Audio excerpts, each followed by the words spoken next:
ಎಲ್ಲರಿಗೂ ನಮಸ್ಕಾರ ರೀ. ಹೆಂಗದಿರಿ? ನಾನು ಶ್ವೇತಾ. ಜಗತ್ನಾಗ ನಡೆದಿರೋ ಸುದ್ದಿನ ನಮ್ಮ ಉತ್ತರ ಕರ್ನಾಟಕ ಭಾಷೆದಾಗ ಹೇಳಲಿಕ್ಕೆ ಬಂದೀನಿ. ಮಸ್ತ್ ಚಾ ಕುಡ್ಕೋತ ಖಡಕ್ ಮಿರ್ಚಿ ಮಂಡಕ್ಕಿ ನೋಡ್ರಿ.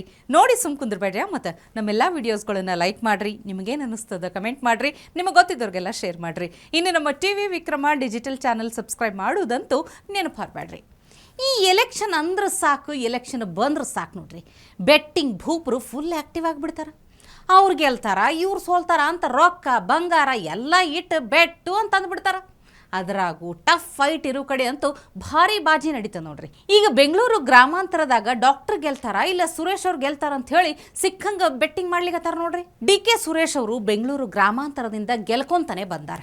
ಈ ಸಲ ಹೆಂಗರೆ ಮಾಡವ್ರನ್ನು ಸೋಲಿಸ್ಬೇಕಂತ ಹೇಳಿ ಬಡೂರು ಡಾಕ್ಟರ್ ಅಂತಲೇ ಫೇಮಸ್ ಆಗಿರೋ ಡಾಕ್ಟರ್ ಮಂಜುನಾಥ್ ಅವರಿಗೆ ಬಿಜೆಪಿ ಟಿಕೆಟ್ ಕೊಟ್ಟಿತ್ತು. ಮಾಜಿ ಪ್ರಧಾನಿ ದೇವೇಗೌಡರ ಅಳಿಯಾಗಿದ್ರು ಸಹಿತ ಬಿಜೆಪಿ ಚಿಹ್ನೆ ಅಡಿನೇ ಸ್ಪರ್ಧೆ ಮಾಡಿದ್ರು. ಈ ಸಲ ಭಾಳ ಲಕ್ಷ್ಯ ಸೆಳೆದಿರೋ ಕ್ಷೇತ್ರದಾಗ ಗ್ರಾಮಾಂತರನೂ ಒಂದು ನೋಡ್ರಿ. ಈಗ ಬೆಟ್ಟಿಂಗ್ ಇದ್ದ ಮತ್ತು ಸೌಂಡ್ ಮಾಡ್ಲಿಕ್ಕತ್ತದ. ಆದ್ರೆ ಒಂದು ಮಾತ್ರಪ್ಪ, ಬೆಟ್ಟಿಂಗ್ ಆಡೋ ಅಣ್ಣಂದ್ರೆ ಅಲ್ಲಿ ಗೆದ್ರು ಸೋತ್ರು ಹೆಚ್ಚೇನು ಯಾವ ಪಕ್ಷದ ಅಭ್ಯರ್ಥಿಗೂ ಲಾಸ್ ಆಗೋದಿಲ್ಲ. ಆದ್ರೆ ನೀವು ಹಾಕಿದ್ದೆಲ್ಲ ಸೋತ್ ಬಿಟ್ರಿ ಅಂದ್ರೆ ಮನಿ ಹೆಂಗೆ ನಡೆಸ್ತೀರಿ ಹೇಳ್ರಿ? ಮನಿನೇ ಅಡ ಇಟ್ಟು ಬೆಟ್ಟಿಂಗ್ ಆಡೋ ಅನಾಹುತ ಮಂದಿನೂ ಅದಾರ್ಯ. ಮತ್ತು ಹೆಂಡತಿ ಮಕ್ಕಳ ಕತಿ ಒಂದು ಸಲ ನೆನಪು ಮಾಡ್ಕೋರಿ. ದಯವಿಟ್ಟು ಕೈ ಮುಗಿದು ಕೇಳ್ಕೊತೀನಿ, ಮೈ ತುಂಬ ಸಾಲ ಮಾಡ್ಕೊಂಡು ಬದುಕುವಂಥ ಸ್ಥಿತಿಗೆ ಬರಬೇಡ್ರಿ. ಬೆಟ್ಟಿಂಗ್ ಅನ್ನೋದು ಸ್ವೀಟ್ ಪಾಯ್ಸನ್ ಥರ. ಮೊದಲು ರುಚಿ ಅಂತ ಅನ್ನಿಸ್ತದೆ, ಆಮೇಲೆ ಬದುಕಲಿಕ್ಕೆ ಬಿಡೋದಿಲ್ಲ. ಅರ್ಥ ಮಾಡ್ಕೋರಾಯ್ತಾ? ಮತ್ತು ಇನ್ನು ರೇಷನ್ ಅಕ್ಕಿ ತೊಗೊಳಕತ್ತೀರಿ, ನೀವು ತಿಲ್ಲಿಗತ್ತೀರೇನು? ಹುಷಾರ್ಯಪ್ಪ, ಎಚ್ಚರದಿಂದಿರ್ರಿ. ಸರ್ಕಾರ ಕೊಡ್ಲಿಕ್ಕತ್ತಿರೋ 10 kg ಅಕ್ಕಿದಾಗ ಏನಿಲ್ಲ ಅಂದ್ರೂ ಒಂದು 3/4 kg ಪ್ಲಾಸ್ಟಿಕ್ ಅಕ್ಕಿ ಅಂತ ಈ ತಿಂಗಳು ಹಾಗೆ ಬಂದಂತ ನೋಡ್ರಿ. ಭಾಳ ಮಂದಿ ಕಂಪ್ಲೇಂಟ್ ಮಾಡ್ಲಿಕ್ಕತ್ತಾರ. ಭಾಳ ಬೆಳ್ಳಗಿರುವಂಥ ಅಕ್ಕಿ ಬರ್ಲಿಕ್ಕತ್ತದಂತ. ಅದನ್ನು ಸುಟ್ರೆ ಸೇಮ್ ಈ ಪ್ಲಾಸ್ಟಿಕ್ ಸುಟ್ಟಾಗ ಆಗ್ತೈತಲ್ಲ ಅದೇ ಥರ ಒಂದು ಲಿಕ್ವಿಡ್ ಬರ್ತೈತೆ ಅಂತ ನೋಡ್ರಿ. ಖರೆ ಚಲೋ ಅಕ್ಕಿ ಸುಟ್ಟಿದ್ರೆ ಕರಿ ಬೂದಿ ಆಗಬೇಕು. ಇದು ಯಾವುದೋ ಲಿಕ್ವಿಡ್ ಅಂತ ಮಂದಿ ಹೈರಾಣ ಆಗ್ಬಿಟ್ರ. ಈ ತಿಂಗಳ ತರ ರೇಷನ್ನಾಗೆ ಅಷ್ಟು ನಮಗೆ ಕಾಣ್ತಿರಲ್ಲ. ಈ ತಿಂಗಳು ತಂದಿರೋ ರೇಷನ್ನಲ್ಲಿ ನಮಗೆ ಬೆಳ್ಳಗೆ ಏನೋ ಒಂಥರ ವಿಚಿತ್ರ ಕಾಣಿಸ್ತಿತ್ತು. ನಾವು ಅದರಲ್ಲಿ ಏನೋ ಅಂತ ತೆಗೆದು ನೋಡಿದಾಗ ಈ ಥರ ಬೆಳ್ಳಗಿದಾವೆ. ಅವನ್ನ ನಾವು ಸುಟ್ಟಾಗ ಅವು ಒಂಥರ ಲಿಕ್ವಿಡ್ ಆಗಿ ಇದಾಗಿದೆ. ಹಂಗಾಗಿ ನಮಗೆ ಸರ್ಕಾರದವ್ರು ಎಂಥ ರೇಷನ್ ಕೊಡ್ತಿದ್ದಾರೆ, ಅವ್ರು ಪುಕ್ಸಟ್ಟೆ ರೇಷನ್ ಕೊಡೋದು ಬೇಡ, ನಾವು ಬಳಸಿ ತಿನ್ನೋದು ಬೇಡ, ರೋಗಗಳು ತಂದ್ಕೊಳ್ಳೋದು ಬೇಡ, ನಮಗೆ ಒಳ್ಳೆ ರೇಷನ್ ಕೊಟ್ಟಂಗೂ ಅಲ್ಲ. ಇದು ಏನ್ ಸರ್ಕಾರ ಇದು? ನಮಗೆ ರೇಷನ್ ಕೊಡೋದಕ್ಕಿಂತ ರೋಗ ತಂದು ಕೊಡ್ತಿದೆ. ನಮಗೆ ಆಹಾರ ಇಲಾಖೆಯವರು ಒಂದ್ ಸ್ವಲ್ಪ ಗಮನಕ್ಕೆ ತಂದ್ಕೊಂಡು ನಮಗೆ ಸ್ವಲ್ಪ ಒಳ್ಳೆ ರೇಷನ್ ಕಳಿಸ್ಲಿ ಅಂತ ಕೇಳ್ಕೊಂತೀವಿ. ಅಲ್ಲ, ಎಲ್ಲೋ ಇಬ್ರಿಗೆ ಹಿಂಗೆ ಆಗ್ಯದಂತಂದ್ರೆ ಹೋಗ್ಲಿ ಬಿಡು ಅನ್ಬೋದು. ಆದ್ರೆ ಭಾಳ ಮಂದಿದು ಇದೆ ಸೇಮ್ ಕಂಪ್ಲೇಂಟ್. ಏನು ಕೊಟ್ಟರು ತಿಂತಾರಂತ ಮಿಕ್ಸಿಂಗ್ ಮಾಡ್ಲಿಕ್ಕತ್ತಾರ ಹೆಂಗಂತ ನೋಡ್ರಿ. ಸರ್ಕಾರದಿಂದ ಚಲೋ ಅಕ್ಕಿನೇ ಬಂದಿದ್ರು ಸಹಿತ ಈ ನಡುವೆ ಇರ್ತಾವಲ್ಲ 8-16 ಮಂದಿ ಡೀಲ್ ಮಾಡ್ಲಿಕ್ಕತ್ತಾರ ಏನೋ ಸಂಶಯ ಚಾಲು ಆಗ್ಯದ. ಈಗ ಇದು ಅನ್ನ ಒಂದ್ ಸ್ವಲ್ಪ ಹೊತ್ತು ಬಿಟ್ಟ ತಕ್ಷಣ ಹಂಗೆ ಮೆತ್ತಗಾಗುತ್ತೆ. ಬಿಸಿ ಇದ್ದಾಗ ಒಂದ್ ಸ್ವಲ್ಪ ಚೆನ್ನಾಗಿರುತ್ತೆ, ಕೆಳಗಿಳಿಸಿದಾಗ ಮೆತ್ತಗಾಗುತ್ತೆ. ಊಟ ಮಾಡಕ್ಕೆ ಬರಲ್ಲ ಅದು. ಅದು ಊಟ ಮಾಡಕ್ ಇಷ್ಟ ಬರಲ್ಲ. ನಾವು ಅಂಗಡಿ ಅಕ್ಕಿ ತಂದು ಊಟ ಮಾಡ್ತೀವಿ. ಅದ್ರಾಗ ತರ್ಬೇಕು ತಂದು ಇಟ್ಕೊಂಡಿರ್ತೀವಿ. ಈಗ ಅನುವರ್ಲಿ ಮತ್ತೆ ಏನ್ ಮಾಡಬೇಕು, ಹಿಂಗೆ ದುಡ್ಡು ಕೊಟ್ಟು ಚಿಲ್ಲರೆ ಕೊಟ್ಟು ತಂದು ಇಟ್ಕೊಂಡು ಉಂತೀವಿ ನಾವು.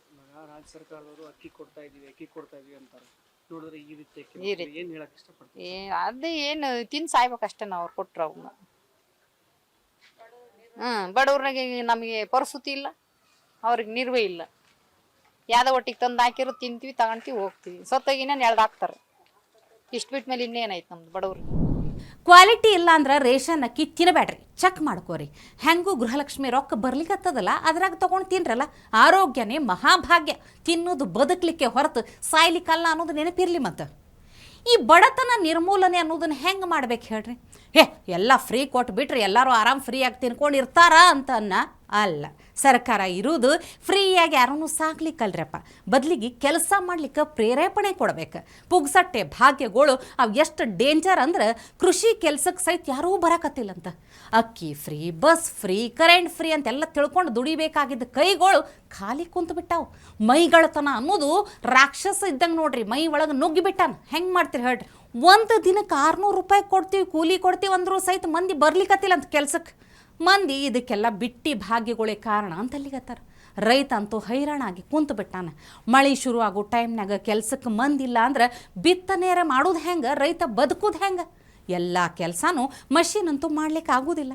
ಎಲ್ಲ ರೈತರಿಗೂ ಮಷಿನ್ ತರಿಸಿ ಕೆಲಸ ಮಾಡಿಸೋ ಅಷ್ಟು ಶಕ್ತಿನೂ ಇರೋದಿಲ್ಲ. ಇದು 1-2 ಜಿಲ್ಲೆ ಸಮಸ್ಯೆ ಅಲ್ರಿ. ಮತ್ತು ಭತ್ತ ಬೆಳಿಬೇಕಂದ್ರೆ ಅದ್ರ ಹಿಂದೆ ಭಾಳ ಕೆಲಸ ಇರ್ತೈತಿ. ಮಂದಿ ಇಲ್ಲ ಅಂಥೇಳಿ ಗದ್ದೆಗಳನ್ನೆಲ್ಲ ತೋಟ ಮಾಡ್ಲಿಕ್ಕತ್ತಾರ. ಇದೇ ಥರ ಏನಾರೇ ಮುಂದುವರೆದ್ರೆ ರೈತರಷ್ಟೇ ಅಲ್ರಿ, ನಾವು ಉಪವಾಸ ಬೀಳ್ಬೇಕಾಗ್ತದೆ ಅಷ್ಟೇ. ಮತ್ತು ಈ ಅಭಿಮಾನ ಅನ್ನೋದು ಯಾವ ರೇಂಜಿಗೆ ಇರ್ತೈತಿ ಅಂತಂದ್ರೆ, ತೆಲಂಗಾಣದಾಗ ಕಾಂಗ್ರೆಸ್ ಲೀಡರ್ ಒಬ್ರು ಸೋನಿಯಾ ಗಾಂಧಿಯವರನ್ನು ಮೆಚ್ಚಿಸ್ಲಿಕ್ಕಂತ ಒಂದು ಗುಡಿನೇ ಕಟ್ಟಿಸ್ಬಿಟ್ಟಾನಂತ ಮಾರಾಯ. ಪಕ್ಷದವರೆಲ್ಲ ಬಂದು ತೆಂಗಿನಕಾಯಿ ಒಡೆದು ಪೂಜೆ ಮಾಡ್ಲಿಕ್ಕತ್ತಾರಂತ. ಅಲ್ರಪ್ಪ, ಬದುಕಿದ್ದಾಗಲೇ ಗುಡಿ ಕಟ್ಟೋದನ್ನು ನಾ ಕೇಳಲಿಲ್ಲ ಬಿಡ್ರಿ, ಸತ್ತ ಮೇಲೇ ಕಟ್ತಾರಂತ ಗೊತ್ತಾದ್ರೆ ಪಾಪ ಸೋನಿಯಾ ಗಾಂಧಿಯವ್ರು ಎದಿ ಹೊಡಿದಿಲ್ಲೇನ್ರಿ?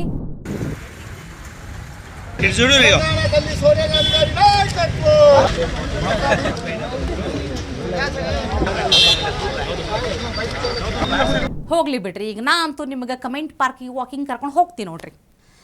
ವಿಠಲ್ ಅಮೂಲ್ಯ ಅನ್ನುವಂಥವ್ರು ಕಮೆಂಟ್ ಮಾಡ್ಯಾರ, ಶ್ವೇತಾ ಅಕ್ಕ ನಿಮ್ಮ ಪ್ರೋಗ್ರಾಮ್ ನೋಡ್ತಿದ್ರೆ ಎಷ್ಟು ಟೆನ್ಷನ್ ಇದ್ರೂ ಒಮ್ಮೆ ಮಾಯವಾಗಿ ಬಿಡುತ್ತೆ ಅಂತ. ನೋಡ್ರಿ, ಟೆನ್ಷನ್ ಕಡಿಮೆ ಮಾಡ್ತಾ ಅಂದ್ರೆ ನಮ್ಮ ಶ್ರಮ ಸಾರ್ಥಕ ಅಂತ ತಿಳ್ಕೊತೀನಿ. ಮತ್ತೊಬ್ರು ಗಂಗಾಧರ್ ಹುಲಿಕೊಪ್ಪ ಅನ್ನುವಂಥವ್ರು ಕಮೆಂಟ್ ಮಾಡ್ಯಾರ, ಶ್ವೇತಾ ಮೇಡಮ್, ಶ್ವೇತಾ ಮೀನ್ಸ್ ಶುಭ್ರ, ಮಾತು ಶುಭ್ರ. The truth you are saying, the truth of UK language is very good, fluency also, the way you speak is very good. Shwetambari means Saraswati, wish you all the best ಅಂತ ನಿಮ್ಮ ಪ್ರೀತಿ ಅಭಿಮಾನಕ್ಕೆ ನಾ ಯಾವಾಗಲೂ ಚಿರಋಣಿಯಾಗಿರ್ತೀನಿ. ಇನ್ನು ಯೋಗೇಶ್ ಕುಮಾರ್ ಅನ್ನುವಂಥವ್ರು ಯಾವಾಗಲೂ ನಮ್ಮ ಮಿರ್ಚಿ ಮಂಡಕ್ಕಿ ಕಾರ್ಯಕ್ರಮ ನೋಡ್ತಾರೆ. ನಮಸ್ಕಾರ ಮೇಡಮ್ ಅವರೇ ಅಂತ ಬಿಟ್ಟರೆ ಬೇರೆ ಏನು ಕಮೆಂಟ್ ಮಾಡ್ತಿರ್ಲಿಲ್ಲ. ಇವತ್ತು ನಿಮಗೂ ನಮಸ್ಕಾರ ಮೇಡಮ್ನವರೇ, ಚಲೋ ಐತ್ರಿ ಮಿರ್ಚಿ ಮಂಡಕ್ಕಿ ಪ್ರೋಗ್ರಾಮ್ ಅಂತ ಕಮೆಂಟ್ ಮಾಡಿರಿ, ಥ್ಯಾಂಕ್ ಯು ಸೋ ಮಚ್. ಮತ್ತೊಬ್ರು ಸಂತೋಷ್ ಎಸ್ ಬಳ್ಳಾರಿ ಅನ್ನುವಂಥವ್ರು ಕಮೆಂಟ್ ಮಾಡ್ಯಾರ, ಶ್ವೇತಾ ಮೇಡಮ್, ಪುರಾಣ ಕಾಲದಲ್ಲಿ ದಾನವರು ಲೋಕಕಂಟಕರಾಗಲು ತಪಸ್ಸಿಗೆ ಕುಳಿತಾಗ ದೇವತೆಗಳು ಭಯಭೀತರಾಗಿ ಅವರ ತಪಸ್ಸನ್ನು ಭಗ್ನಗೊಳಿಸಲು ಪ್ರಯತ್ನಿಸುತ್ತಿದ್ದರು. ಆದರೆ ಈ ಕಲಿಗಾಲದಲ್ಲಿ ಅದು ಬದಲಾಗಿದೆ. ಹೇಗೆಂದರೆ, ದೇವ ಮಾನವನಂತೆ ಇರುವ ದೇಶಪ್ರೇಮಿ ನಮ್ಮ ನರೇಂದ್ರ ಮೋದಿಯವರ ಧ್ಯಾನವನ್ನು ಮತ್ತು ಅವರು ದೇಶವನ್ನು ಅತ್ಯುನ್ನತ ಸ್ಥಾನಕ್ಕೆ ಕೊಂಡೊಯ್ಯುವ ಪ್ರಯತ್ನದ ತಪಸ್ಸನ್ನು ಭಗ್ನಗೊಳಿಸಲು ಈ ಕಲಿಗಾಲದ ದಾನವರು ಪ್ರಯತ್ನಿಸುತ್ತಿದ್ದಾರೆ. ಇದರಲ್ಲಿಯೇ ತಿಳಿಯುತ್ತದೆ ಮೋದಿಜಿ ಅಂದರೆ ಈ ದಾನವರಿಗೆ ಎಷ್ಟೊಂದು ಭಯ ಅಂತ. ನೋಡ್ರಪ್ಪ, ಇಂಥ ದಾನವರಿಗೆ ನಾಳೆ ಕೌಂಟಿಂಗ್ ಐತಿ, ದಾರಿ ದಿಕ್ಕು ಕಾಣ್ಲಾರ್ದಂಗೆ ಆಗಲಿ ಅಂತ ಕೇಳ್ಕೊಳ್ತಾ ಇವತ್ತಿನ ಕಾರ್ಯಕ್ರಮ ಮುಗಿಸ್ಲಿಕ್ಕತ್ತೀನಿ. ನಾಳೆ ಇಂಥವೇ ಮತ್ತೊಂದಷ್ಟು ಸುದ್ದಿ ತರ್ತೀನಿ. ಚಹಾ ಇಟ್ಕೊಂಡು ಮಿರ್ಚಿ ಮಂಡಕ್ಕಿ ನೋಡ್ಲಿಕ್ಕೆ ಕಾಯ್ಕೊಂಡಿರಿ. ಟಿವಿ ವಿಕ್ರಮ, ದೇಶ ನಿಮ್ಮ ಕೈಯಲ್ಲಿ. ಈ ಕಾರ್ಯಕ್ರಮ ನಿಮಗೆ ಇಷ್ಟ ಆಗಿದ್ರೆ ಲೈಕ್ ಮಾಡಿ, ಶೇರ್ ಮಾಡಿ.